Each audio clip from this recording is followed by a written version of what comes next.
At alam nyo ba paano pahalagahan ang buhay?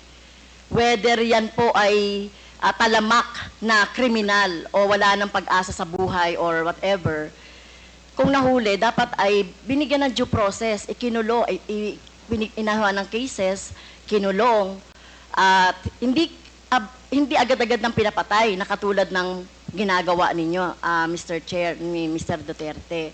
Ginagawa ni Mr. Duterte yung sa sinabi niya. Ma'am, ang preso kasi ma'am sa amin is only good for 40, 50. Minsan umaabot na kasi ng 80, 100. Overcrowded na. So, yung iba, itatapon mo na lang para medyo maluwang. Well, excuse me sa mga audience, no?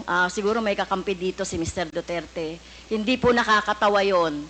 Hindi ako nagpapatawa, ma'am. Pero hindi po